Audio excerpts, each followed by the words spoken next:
Hello, it's episode 30. Right, we're going to talk about the game, but first let's read through these for those who are interested. Following liberation of Paris, Willard was assigned to create a new team of Dutch Jebrers. In late 1944, they were parachuted into occupied Holland to support the offensive known as Operation Market Garden. However, the Dutch resistance was compromised and Willard barely escaped with his life. Willard remains in the OSS until the war's end, but was later recruited into the CIA. He helped influence the 1948 Italian elections by forging letters discrediting Italian communists. He later rejoined old French comrades in Indochina, encouraging Vietnamese Catholics to travel to the south. During the 1954 partition of Vietnam, he was to be accidentally killed by ARVN paratroopers during the failed Vietnamese coup of 1960. 0 missions, I'm pretty sure. He went on more than 0 missions. Tom King. After linking up with the Allied armies after the breakout from Normandy, Tom continued for a while to organise Free French partisans further south in Vichy. Vichy. The latter part of 1944, he was involved in FFI efforts to capture Vichy police and milice collaborators and bring them to justice. Tom remained in the British Army after the war's end, serving in Palestine and Greece before assignment in the French Army as a French Army liaison during the 1956 Suez Canal invasion. Disillusioned after the Suez Crisis, Tom left the army and settled in Rhodesia to work as a journalist in Salisbury. Concerned about rising violence, Tom returned to Britain before Zanu's 1980 election victory, settling down roots in Surrey. Passed away after a short illness in 1990. His mission counter is broken. I'm pretty sure these guys went on missions. After the Normandy breakout, Charles continued to fight until the liberation of Paris. Afterwards, he returned to Tours to help the tribunal process the trials of hundreds of collaborationists. You could just say collaborators. He was able to prevent his father's arrest and trial on charges of being a German sympathizer. After the war, Charles returned to teaching. However, he was soon elected the mayor of the commune of Mettray in the municipal elections in 1947, under the banner of Rassemblement des Peuples Français. In 1953, he stepped down from the mayoralty to become an inspector in the Ministry of Education, in which role he served until retirement in 1985. Plagued by wartime injuries, Charles would eventually pass peacefully in 1995. Following liberation of Paris, Vincent was reassigned to a new Pathfinder force tasked with securing landing grounds for airborne drops. He was to play an important part in Operation Varsity, the crossing of the Rhine in March 1945, guiding glider troops of the 6th Airborne Division safely down while under fire. After the war, Vincent returned to Canada to attend the University of Toronto. Following graduation, he joined the City of Toronto's Clerks Department, eventually rising to head of the Secretariat. After a failed attempt to run for the seat on the Toronto City Council, defeated by an Orangeman, he led the team that supervised the architectural competition and construction of a new city hall. Following a successful career in city government, Vincent passed away from a sudden heart attack in 1974. Ollie Johnson. When Paris fell to the Allies, Ollie was recalled to London. After a brief period of recuperation, he was transferred east and joined the Australian 21st Brigade before taking part in the 1945 invasion of Borneo. As a commando, he fought against the Japanese until resistance ceased at the end of July. When the war ended, Ollie was demobilised and returned to Australia, taking a position as a teacher in a boarding school in Queensland. After a long teaching career, he was active in the cricket education of many pupils, some of whom progressed into the professional game, his eldest son amongst them.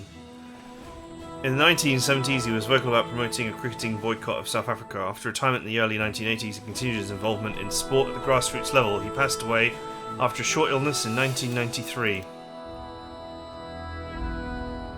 Following the invasion and breakout in Normandy, Henry joined one of the many gangs of American deserters operating behind Allied lines, looting supplies. Slipping through the nets of military police and gendarmerie, he spent the last months of the war in Italy trading arms to communist partisans. After the war, Henry relocated to Algiers to begin a new life and business. By 1956, he found himself supplying ammunition to Algerian nationalists while also acting as an informant to the DST, the French intelligence service. Henry continued to walk this line until the French army, not realising he was an intelligence asset, arrested him in 1957. His subsequent release uncovered his status as a double agent, prompting the FLN to send assassins. He was gunned down in the Casbah on the 25th of February 1957. Anna Martino. After de Gaulle entered Paris in triumph, Anna soon found herself sidelined by the new regime. She found her leadership went unrecognised and did not fight again for the rest of the war. Disarmed by the provisional government, Anna was shuffled into secretarial work in the country's new judiciary. After the war, disgusted by the patriarchal turn of the new French regime, Anna joined one of France's many socialist clubs, eventually rising in the structure of the SFIO, speaking powerfully on issues of anti-colonialism. In the 1960s, she changed parties to join François Mitterrand's FGDS as an organiser, where she stayed until the events of 1968, convinced to leave politics, and then she worked in management at a department store in Amiens until her retirement. She passed away peacefully in 2002. Luke Anson. As the Allied armies swept across France after the breakout, Luke was reassigned to debrief the high-ranking German prisoners. To the debrief of high-ranking German prisoners. I'm not sure I would call it that. Debrief. Probably interrogation would be a better word. 1945 he was involved in a daring mission to assassinate Gerd von Rundstedt, commander of the Oberschwabe West. The raid failed and Luke barely escaped with his life. That's the second time someone barely escaped with their life. Luke remained in the OSS until the war's end, but later recruited into the CIA. Initially responsible for operations in Germany and Eastern Europe, he was reassigned to the Indo-Pacific region during Eisenhower administration, becoming involved in the failed coup attempt in Indonesia. Leaving the agency in the aftermath of that failure, Luke moved to Nevada and, with the aid of connections, built a security business in Las Vegas. Initially a contractor to a number of hotels and casinos, he built an operation that allowed him to retire wealthy in 1978. He passed away peacefully in his home overlooking Lake Tahoe in 2008. 2008!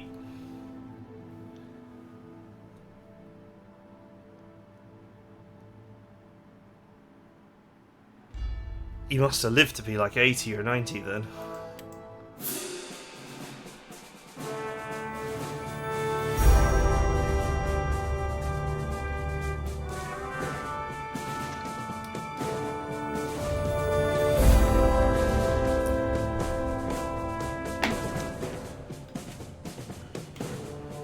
We're gonna get a documentary now.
Oh, I thought it was Jersey for a second there.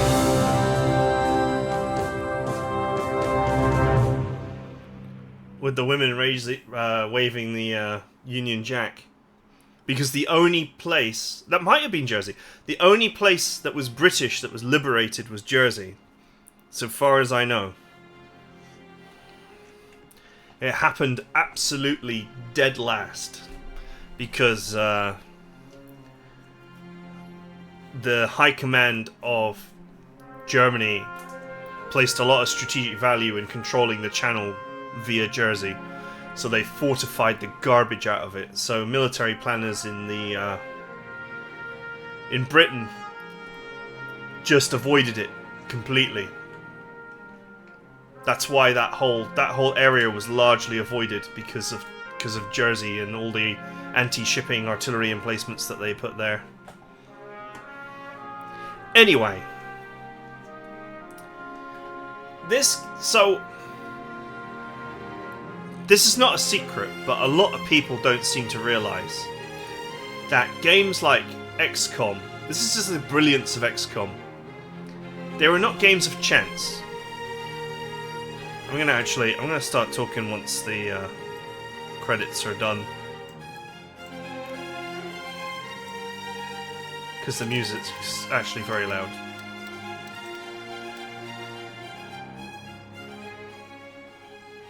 Okay. So here's the thing. Games like XCOM, they are not games of chance, and how they work is very clever. They reward positioning more than anything else. So, and if your positioning is good, the game becomes reliable, and that's why it's not a game of chance. So yeah, if you start a game of XCOM, you got a 75% chance to hit, I think, base. And if you're shooting at someone behind cover, it drops to either 25% or 50%, I think, depending on the cover, something along those lines. It's been a while since I played the original XCOM. But the point is this. If you move around the cover, they lose the bonus. They lose the cover bonus. But you gain both a crit bonus and an accuracy bonus, depending on the circumstances. And as the game goes on, the accuracy bonus rises, though it does depend on weapon. So for example, the accuracy bonus on the shotgun is distance. If you are right next to somebody, you get 100%. And every tile you're away from that, you lose that bonus down to the base hit chance of the weapon, which is pretty bad. Something like 10% or 25% or something along those lines. And where XCOM is brilliant is it basically says to you, it says, look, early on in the game, you have 4 guys and up to 4 pods. And so each guy has a grenade. And grenades can be used to reliably remove cover. And having the drop on somebody because they're not in cover, so they're exposed, means that you can reliably kill enemies. So what they have done is they have basically said to you, okay, each pod is going to have 2 or 3 enemies in it. You should be able to get all 3 of them as long as you're not unlucky. But if you are unlucky, you can use one of your grenades to force reliability into the equation. Just setting positioning aside. You have these reliability tools that basically, when you remove that cover, you make that target completely vulnerable, then you can easily kill it. So, these grenades allow you to win pods reliably. Now, obviously, right at the very beginning of XCOM, there is still some RNG to it, which is why often people say it's the hardest part of the game is the beginning. Because you haven't unlocked all of your tools, and you haven't got any of your accuracy bonuses, but ignoring the first few missions, you very quickly reach a point where positioning allows you to reliably destroy the enemy, and you have your grenades as a reserve, so that if the situation is bad, you can reshape the landscape to create vulnerability in the enemy, which then allows you to reliably kill them. And this is the point, is all the reliability in XCOM is conditional, but the conditions are easy to manipulate. And a good player can always manipulate them, such that they can reliably win almost every situation, unless the RNG goes ridiculously wrong. But even when the RNG ridiculously goes wrong, if you've got a pod of 3 enemies, and let's say you miss every shot, but you can still grenade 1 or 2 enemies, depending on, let's say 1 grenade per pod. So you can still potentially get 1 or 2 enemies completely exposed. And when they're completely exposed, you can hit them with 100% reliability. I actually used to play XCOM with all the shotgunners, all the assault class. I would take the shotguns off and put assault rifles on because I found them to be better weapons. People forget that you can actually do that. In XCOM, in the original XCOM as well, you could change the weapons of some of the classes. So the assault by default comes with a shotgun, but you could actually put an assault rifle on them. You could put an assault rifle on the heavy as well, I think. I never did that because the machine gun's actually pretty good. But there are things that you can do. But the point stands is that the mechanics are brilliant. Because they basically say to the player, this is a game of chance. But behind the scenes, it's not a game of chance at all. There is a whole matrix of actions that are reliable that allows you to win fights reliably. It's the opposite of Phoenix Point. Phoenix Point is a game that says to the player, look, you aim the shots and you decide the position, and so everything is reliable. There's no luck, right? And people believe that, but actually it's an incredibly random game. Random damage, random hits, random armor, random spawns. Like, the reliability in that game isn't there apart from, you know, things like Terminator combos. But XCOM is the opposite. Everyone's like, that's XCOM, baby. But XCOM is not a random chance game. It's a completely reliable game once you understand it and you get past the first couple of missions, which are only random because your equipment is so bad at that point. And that's, you know, that's why people can impossible Iron Man it without losing any dudes. You know, it's not magic. It's just that they understand the fundamentals of the reliability of that game. RNG is not a factor. And this is where this game drives me mad. Because, mechanically, it is so much more simple than XCOM. And it is missing things that create that positional reliability. The two things that really annoyed me was, obviously there's no accuracy bonuses really for... Not like... It's difficult to get 100% accuracy even with great positioning, is what I mean to say. And you don't seemingly get a crit chance bonus for flanking anybody unless you have that as a skill for some reason on one of the classes, which doesn't make any sense to me.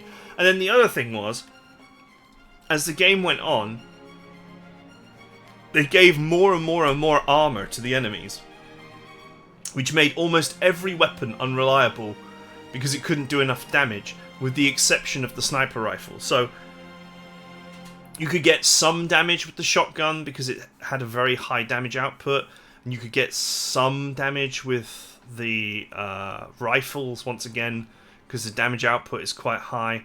But you're always, you know, you're only looking at 3 to 5 damage tops, and then the pistols are doing pistols and knives are doing 1 if they're doing anything.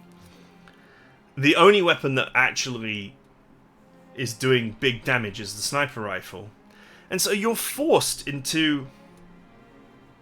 almost basically forced into a cheese play where you are either running 2 snipers and an officer, or 2 officers and a sniper, just so that you can have the sniper shoot over and over and over and over and over, because that is the only one, that's the only unit that you have that has reliable damage that isn't going to run out. And then you have like things like grenades not being reliable in the blast zone. I mean, setting aside the fact that later on grenades don't do enough damage to penetrate armor, except the sticky grenade, which has a tiny radius. All these tools are not reliable. They're all situational. But in a game where everything is situational and not reliable, you're just creating a game of chance, a game of RNG, basically. You can do a set of moves and beat the enemy easily without taking any damage, and then you could restart the mission and do the exact same set of moves and get your ass mauled. And that is always a bad sign in this kind of game. This is the kind of game I wouldn't want to Iron Man, because the reliable mechanics are not in place for a smart player to outplay the AI. Basically, there will always be moments where the success or failure of a turn will be completely on the RNG, especially when some enemies, I think paratroopers especially, get the dodge ability and can just dodge hits on a 50-50 chance or a 45% chance or something silly like that. And this is a game with tight... If it was a game that didn't have constant reinforcements like Phoenix Point does, if it, and didn't have tight timelines, it wouldn't matter so much, because you could drag out the mission until the numbers go your way. But on a tight timeline, on a tight turn timeline, you can't drag it out until it goes your way. You need to be reliably killing X enemies per turn to get on top of the situation to win the mission. And if you are not getting those kills, then you start a losing cascade that will eventually cause you to lose completely. Anyway, this is a brutal takedown of the game for me, but my point is that this game does everything right in terms of it looks beautiful, story's good, characters are interesting, and all the rest of it. But that core understanding of what makes mechanics fun is not there. It just isn't there. One thing I loved about... So, Forgotten but Unbroken is the opposite of this, in that the polish is not there, the voice acting isn't there. All that quality that this game oozes, that quality does not ooze from Forgotten but Unbroken. But Forgotten but Unbroken mechanically is very, very interesting, because while shooting is not reliable and some things are really frustrating, the reliability mechanic in that game is, if you're behind high cover, you're untouchable. If you've got the enemy in the right position and you're behind high cover, they cannot touch you. And so what Forgotten but Unbroken has done, which is fun to play, is made a defensive reliability mechanic instead of an offensive one. XCOM has the offensive reliability mechanic of grenades. You use that offensively to get reliable kills. And what Forgotten but Unbroken has done is made high cover that is completely reliable. So you can defensively be in X, Y, and Z position and know that you can't be harmed. So you can keep on positioning, but not to attack like you would in XCOM, but to defend while still trying to get some shots off. And it works. Apart from that one boss that can shoot through high cover, that was garbage. That was like magical garbage. And so that was, despite the fact that it had tons of problems in polish and how it looked and all that kind of thing, it was fun to play. And this is the opposite. It looks... It's like Japanese confectionery. I don't know if anyone's ever been to Japan. But the confectionery from some of the bakeries looks absolutely amazing. But it tastes like... Not all of it, of course. I've had loads of amazing food in Japan. But, specifically these bakeries in tourist areas, they have these cakes and things. They look amazing. But the taste is and this is my problem with this game. It's not fun to play, is the bottom line. Because that insight into what makes these kinds of games fun, mechanically, is missing. That is the bottom line for me, and that's what I wanted to talk about. So, for me, the games I enjoy the most are the ones that understand that while you can have RNG in the mechanics, there needs to be a path to reliable wins. And once you understand the game's mechanics, you can reliably win, using all the tools. Not just one tool, i.e. the sniper, in this game, but all the tools. And Battletech understands that as well. The reliability mechanic in Battletech is a little bit different, but it's positional once again. And it depends on what loadouts you've got and so on, but Battletech is not a game of random chance either. It does have random chance, and the random headshots are the worst of it, but you can reliably win every time in Battletech if you understand the positional mechanics of being in a defending state and thus being basically impossible to damage. You take a bit of chip damage. And being in an offensive state where you're attacking someone who is in an exposed state. And how to create the exposed state. The exposed state would be not defending and with no evasive chevrons. So you were looking at like 3 states of being in HBS's Battletech. Exposed, defending, and attacking. And how to exploit those states and how to get the enemy into those various states is how you reliably win in that game. So it's a state mechanic. That insight is missing from this game. That is my huge problem with it, and why I just became so about it. Why I stopped at episode 21 and then didn't play for 3 weeks, I think it was, before I picked it back up to finish it, just to make sure that you guys who were invested, you know, saw me finish it. But I don't know, man. The joy of turn-based gaming, in my opinion, I just didn't find it here. Probably one of the more damning things I've said about a game in a while, but one that's had so much effort put into it. But there you go. And also, if I would say, being able to interact with armor would be nice. It's ridiculous towards the end of the game where they just give everybody like 6 or 7 armor and be like, okay, you just don't use knives anymore, and you just don't use handguns anymore.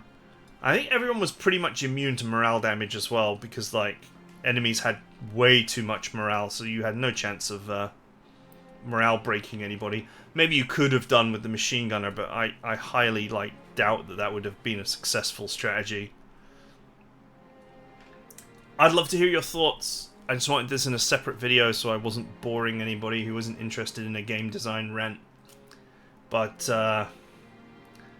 yeah, this Xenonauts 2 is also a game that has reliable mechanics.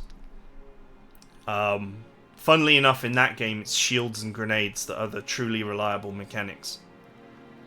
So every game that's fun to play, that's great to play, has got its reliable mechanics. And this game just does not. And there's a huge problem. That is it for my rant, that is it for this campaign, and I hope to see you guys in the next one.